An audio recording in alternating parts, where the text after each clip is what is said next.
नमस्कार मित्रांनो, तुमच्या कुटुंबामध्ये किंवा मित्रपरिवारात कोणी 10वी किंवा 12वी पास झालेला विद्यार्थी आहे का?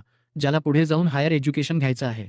म्हणजे 12वी नंतर ग्रॅज्युएशन करायचं असेल किंवा ग्रॅज्युएशन पूर्ण झाल्यावर पोस्ट ग्रॅज्युएशन करायचं असेल, तर अशा सर्व विद्यार्थ्यांसाठी आज मी एक जबरदस्त आणि अतिशय महत्त्वाची योजना घेऊन आलो आहे. या योजनेचं नाव आहे पीएम विद्या लक्ष्मी योजना. अनेकदा असं होतं की मुलांमध्ये टॅलेंट असतं. त्यांना पुढे शिकायचं असतं. पण घरची आर्थिक परिस्थिती नसल्यामुळे किंवा उच्च शिक्षणाचा खर्च परवडत नसल्यामुळे अनेक जण मागे पडतात. जर तुम्हाला भारतात किंवा भारताबाहेर परदेशात जाऊन सुद्धा उच्च शिक्षण घ्यायचं असेल, तर आता पैशांची चिंता करण्याची अजिबात गरज नाही. कारण या योजनेचा थेट फायदा तुम्हाला घेता येणार आहे. मित्रांनो, या योजनेची सर्वात मोठी आणि खास गोष्ट अशी आहे, की दरवर्षी तब्बल 22 लाखांपेक्षा जास्त नवीन विद्यार्थ्यांना या योजनेद्वारे मदत केली जाणार आहे. भारत सरकारच्या डिपार्टमेंट ऑफ हायर एज्युकेशन आणि मिनिस्ट्री ऑफ एज्युकेशन यांच्यातर्फे ही शैक्षणिक कर्ज आणि शिष्यवृत्ती योजना सुरू करण्यात आली आहे. देशातील जवळपास 860 पेक्षा जास्त दर्जेदार आणि टॉपच्या उच्च शिक्षण संस्थांमध्ये जर तुम्ही ॲडमिशन घेत असाल किंवा घेणार असाल, तर तुम्हाला या सुविधेचा लाभ घेता येईल. शासनाने या योजनेसाठी 2024 पासून ते 2031 पर्यंत तब्बल 3,600 कोटी रुपयांचे मोठे बजेट मंजूर केले आहे, जेणेकरून पैशाअभावी कोणत्याही विद्यार्थ्याचे शिक्षण अपूर्ण राहणार नाही. सर्वसाधारणपणे जेव्हा आपल्याला हायर एज्युकेशनसाठी पैशांची गरज असते, तेव्हा आपण एज्युकेशन लोनसाठी वेगवेगळ्या बँकांमध्ये चकरा मारतो. आपण एस-बी-आयमध्ये जातो. तिथे काम नाही झालं की bank of Baroda, bank of Maharashtra, Kotak, I-C-I-C-I किंवा एच-डी-एफ-सी अशा अनेक बँकांचे उंबरठे झिजवून आपण वैतागून जातो. अनेक बँका आपल्याला नीट एंटरटेन करत नाहीत आणि लोन देणार तरी असतील, तर सुरक्षेसाठी काहीतरी गॅरंटी किंवा मॉर्टगेज मागतात, जे सामान्य कुटुंबांकडे नसते. पण मित्रांनो, भारत सरकारने यावर एकच सोपा उपाय काढला आहे आणि तो म्हणजे विद्या लक्ष्मी पोर्टल. हे एक असं एकत्रित ऑनलाईन पोर्टल आहे, जिथे देशातील टॉप 38 पेक्षा जास्त बँका एकत्र आल्या आहेत. तुम्हाला वेगवेगळ्या बँकांमध्ये जाण्याची अजिबात गरज नाही. तुम्ही घरबसल्या एकाच पोर्टलवरून ऑनलाईन अर्ज करू शकता. आपल्या कर्जाचा अर्ज ट्रॅक करू शकता आणि याच पोर्टलवर स्कॉलरशिपची माहिती देखील मिळवू शकता. मित्रांनो, आता सर्वात महत्त्वाचा मुद्दा म्हणजे व्याजात सवलत किती मिळते. तर बघा, ज्या विद्यार्थ्यांच्या कुटुंबाचे वार्षिक उत्पन्न 4.5 लाख रुपयांपर्यंत आहे, त्यांना केंद्र सरकारकडून पूर्ण व्याज सवलत मिळते. याचा अर्थ असा की त्यांच्या शिक्षणाच्या कालावधीत आणि कोर्स संपल्यानंतर 1 वर्षापर्यंत जे काही व्याज आकारले जाईल, ते सरकार भरेल. विद्यार्थ्याला फक्त मुद्दल रक्कम परत करावी लागेल. ज्या विद्यार्थ्यांच्या कुटुंबाचे वार्षिक उत्पन्न 8 लाख रुपयांपर्यंत आहे, अशा विद्यार्थ्यांना व्याजामध्ये 3% सवलत मिळते.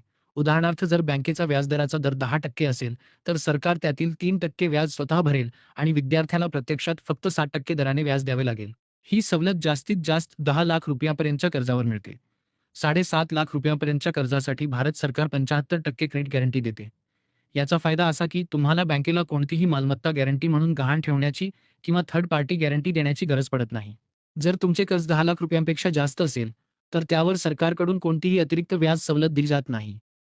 आता आपण या कर्जासाठी लागणाऱ्या फीबद्दल बोलूया. तर मित्रांनो, या योजनेअंतर्गत कोणतीही प्रोसेसिंग फी आकारली जात नाही.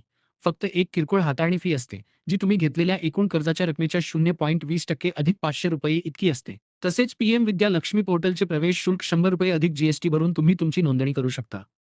मित्रांनो, आता सर्वात महत्त्वाचा भाग म्हणजे या योजनेचा फायदा घेण्यासाठी नक्की कोणती पात्रता आवश्यक आहे, ती नीट समजून घ्या. पहिली आणि सर्वात सोपी अट म्हणजे अर्जदार विद्यार्थी हा भारताचा नागरिक असला पाहिजे. दुसरी महत्त्वाची गोष्ट म्हणजे विद्यार्थ्याला भारत सरकारने निश्चित केलेल्या देशातील 860 दर्जेदार आणि टॉपच्या उच्च शिक्षण संस्थांमध्ये केवळ आणि केवळ मेरिटच्या आधारे प्रवेश मिळालेला असावा.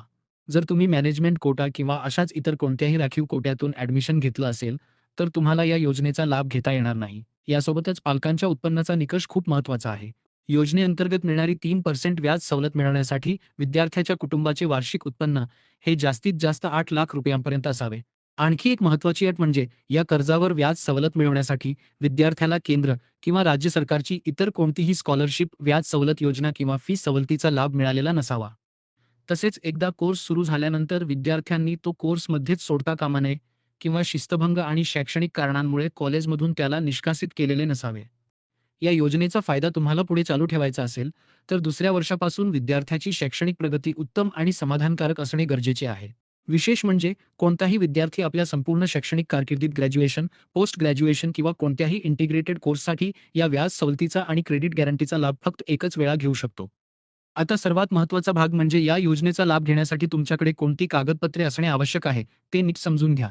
तुमच्याकडे विद्यार्थ्याचे आधार कार्ड आणि पॅन कार्ड असावे. त्यानंतर 10वी आणि 12वी उत्तीर्ण झाल्याचे मार्कशीट असणे आवश्यक आहे. तुम्ही ज्या कॉलेज किंवा संस्थेमध्ये प्रवेश घेणार आहात, त्या प्रवेशाचा पुरावा म्हणजे ॲडमिशन लेटर किंवा फी पावती हवी. त्यासोबतच संबंधित कोर्सच्या फीचा संपूर्ण तपशील सादर करावा लागेल. पालकांचे अधिकृत उत्पन्न प्रमाणपत्र, बँक पासबुक ज्यामध्ये कर्जाची रक्कम जमा होणार आहे आणि विद्यार्थ्याचे पासपोर्ट साईज फोटो ही कागदपत्रे तुम्हाला अर्ज करताना सोबत ठेवावी लागतील. या योजनेसाठी अर्ज करण्याची पद्धत अत्यंत सोपी आणि 3 साध्या स्टेप्समध्ये विभागलेली आहे. सर्वात आधी तुम्हाला विद्यालक्ष्मीच्या अधिकृत पोर्टलवर जायचे आहे. तिथे न्यू रजिस्ट्रेशनवर क्लिक करून विद्यार्थ्याची संपूर्ण माहिती भरून नोंदणी करायची आहे. लॉग इन करण्यासाठी तुमचा ईमेल आयडी, पासवर्ड आणि कॅप्चा कोड टाकावा लागेल. एकदा का तुम्ही मुख्य form common educational loan application form भरला, की त्याच एका फॉर्मच्या आधारे तुम्ही तुमच्या आवडीच्या कोणत्याही 3 वेगवेगळ्या बँकांमध्ये लोनसाठी थेट अप्लाय करू शकता. फॉर्म भरताना जर विद्यार्थ्याचे लग्न झाले नसेल, तर पालकांची आई-वडिलांची माहिती द्यायची आहे आणि जर लग्न झाले असेल, तर पती किंवा पत्नीची डिटेल्ससह अर्जदार म्हणून द्यावी लागेल.